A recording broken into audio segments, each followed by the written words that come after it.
Ano mo sa YouTube?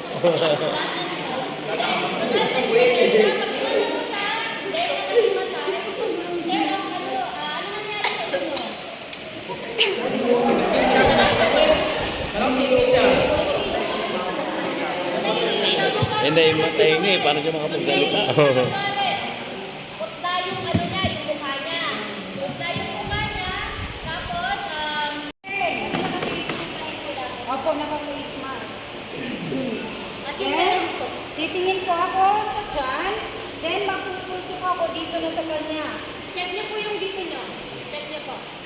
Ganun na po yung tsura ko. Meron po, meron po. Kasi, Meron. nasa Ay, wala sir. pandemic pa rin po.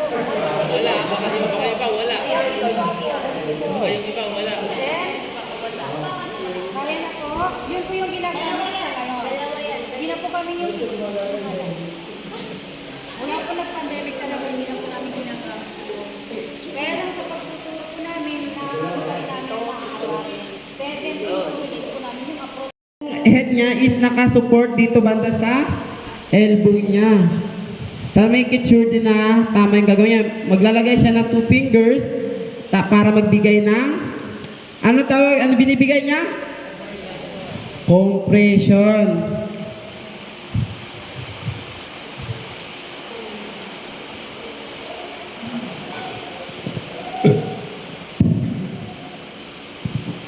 Siyempre kanina sabi ko nga di ba di nagbabago. Likod. Malapit sa likod pero malapit sa balikat. Yan. Pag ang ano niya, pag nagtatap siya pa ano. Pag ganun. Baka yun ano nyo. Ginawa nyo family feud yung ano baby. O yan, ganyan lang. Alalay lang. Yung sakto lang, hindi siya masyadong maano. Baka pagka sobrang lakas ng palo nyo, nabali yung buto. Mismo tulungan niya, dinagdagan nyo pa. And then may tinatawag tayong chest thrust. Kung kanina, di ba yung chest thrust sa adult na yung obesity at pregnant, dito banda, ginaganon. May chest thrust din yung baby.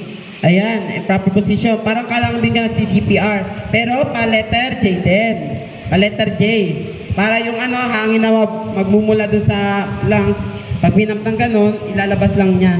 Siya yung magbibigay ng force na position. Ayan, hinold niya yun. Binigyan gabay ang kabilang kamay. Nilagay banda dun sa sikmura.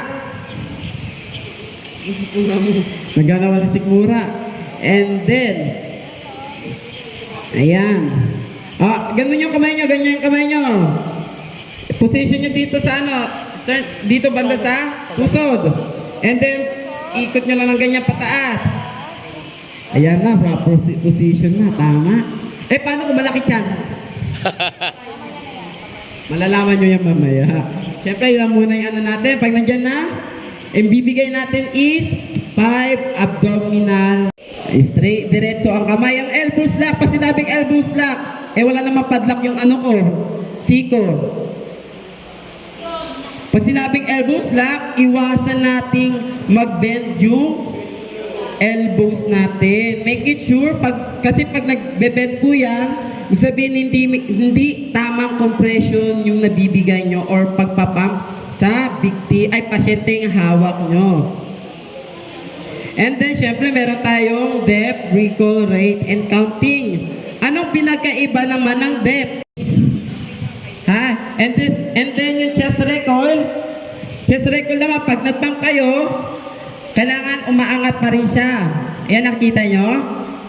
Kailangan umaangat. Pero pag nagpapump tayo, ganyan ha, umaangat. Hindi yung parang nag-pump kayo. Siya. Sabihin, umaangat o bumababa para malaman natin kung humihinga. Gaganyan lang natin. And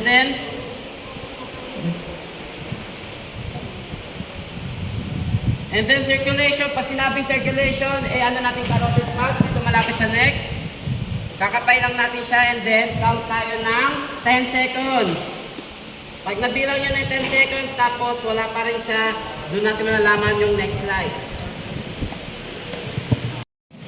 Yan, i-lift lang natin with 2 fingers.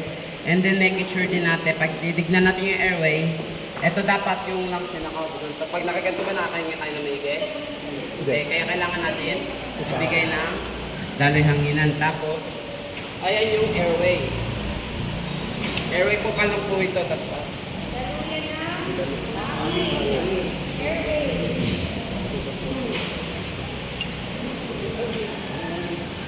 yan, paano naman mag-check ng breathing naman? Yung ear nyo dapat medyo bandag dito para ma-feel nyo yung hangin. Sabi dyan is feel the air on your cheek. Dito para maramdaman nyo kung may hangin na lumalabas. Mamaya, na-stroke. Kaya dapat dalawa, tapos sinisigaw natin siya. Ganun po. Pag suspected stroke po, minsan, Bali, ang katawan din, mahina, pagkakatinig ko yan. Kaya isa lang yung Sir, Vicen. Sir, Vicen. Sukat ko po siya sinisigawan. Ano pong purpose?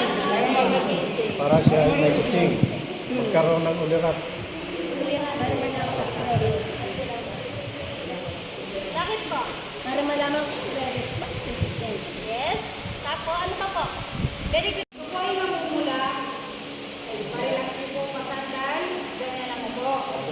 Ganyan po gagawin. Then tanungin, mayroon po ba kayong maintenance?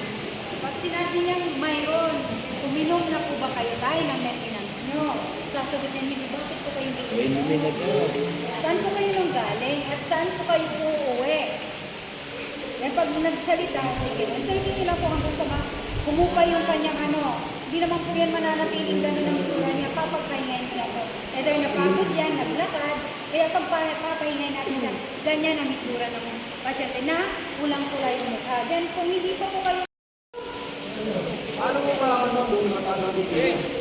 Pag ako hindi mo siya napabalikan siya. Makikita mo po sa akin. Iaangat po natin yung kanya. Ganyan pagka.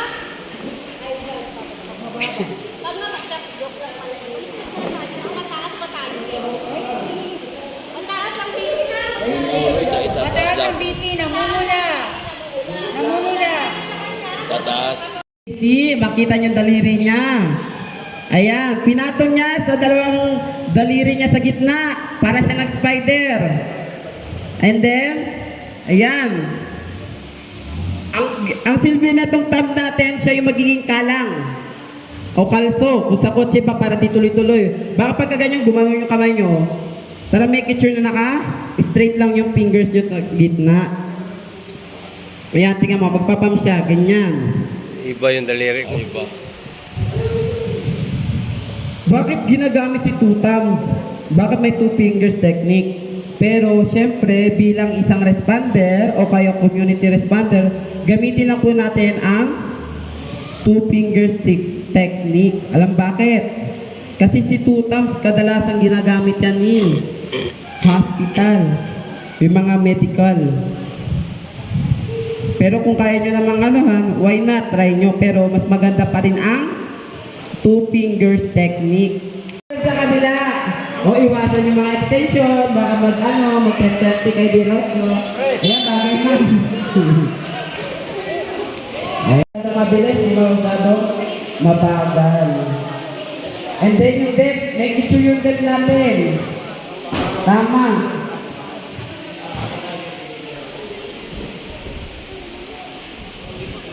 Ayan, recovery position, si tatay.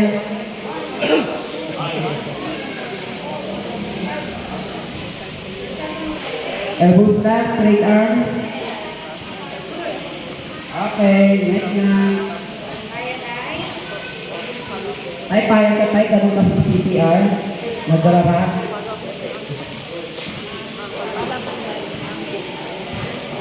Sikat yun sa inyo, di ba? Yung stay alive. O baka makabili na kayo lahat. Stay alive pa rin. Kala si John Travolta. John Travolta. Ayan, Bee Gees. Staying alive. Bee Gees. At